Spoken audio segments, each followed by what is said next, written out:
एक दिन स्वामी विवेकानंद जी घूमते घूमते एक नदी के किनारे आ गए। वहां उन्होंने देखा कि एक नाव है पर वह किनारे से दूर है। तब स्वामी विवेकानंद जी नाव के समीप आने के इंतजार में वहीं किनारे पर बैठ गए।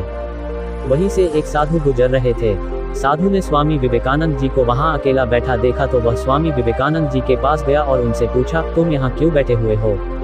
स्वामी विवेकानंद जी ने जवाब दिया, मैं यहाँ उस नाव का इंतजार कर रहा हूँ। साधु ने फिर पूछा, तुम्हारा नाम क्या है? स्वामी विवेकानंद जी ने कहा, मैं विवेकानंद हूँ। साधु ने स्वामी विवेकानंद जी का मजाक उड़ाने लगा और उनसे कहा, अच्छा तो तुम वो विख्यात विवेकानंद हो जिसको लगता है कि विदेश में जाकर भाषण दे देने से तुम बहुत बड़े महात्मा साधु बन सकते हो। स्वामी विवेकानंद जी ने साधु को कोई जवाब नहीं दिया। फिर साधु ने बहुत ही घमंड के साथ अपनी शक्ति का प्रयोग करके नदी के पानी के ऊपर चलने लगा तथा कुछ दूर तक चलने के बाद साधु ने स्वामी विवेकानंद जी से कहा, क्या तुम मेरी तरह पानी पर चलकर इस नदी को पार कर सकते हो? स्वामी विवेकानंद जी ने बहुत ही आदर और विनम्रता के साथ साधु से कहा, इस बात में कोई शक नहीं है कि आपके पास बहुत ही अद्भुत शक्ति है, लेकिन क्या आप मुझे यह बता सकते हो कि आपको यह असाधारण शक्ति प्राप्त करने में कितना समय लगा? बहुत ही घमंड के साथ साधु ने उत्तर दिया, यह बहुत ही कठिन कार्य था।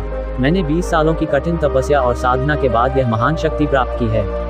अहंकार भरा अंदाज से साधु ने स्वामी विवेकानंद जी से कहा।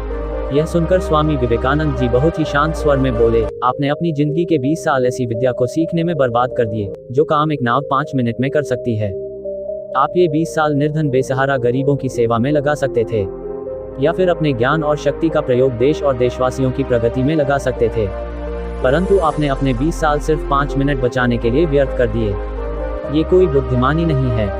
साधु सिर झुकाए खड़े रह गए और स्वामी विवेकानंद जी नाव के समीप आने पर नाव में बैठकर नदी के दूसरी किनारे चले गए। इस कहानी से हमें यह शिक्षा मिलती है कि हमें ज्ञान और शक्ति का सही प्रयोग करना चाहिए, तथा किसी भी प्रकार की शक्ति को प्राप्त करके यदि हम उस पर घमंड करते हैं तो यह मूर्खता है।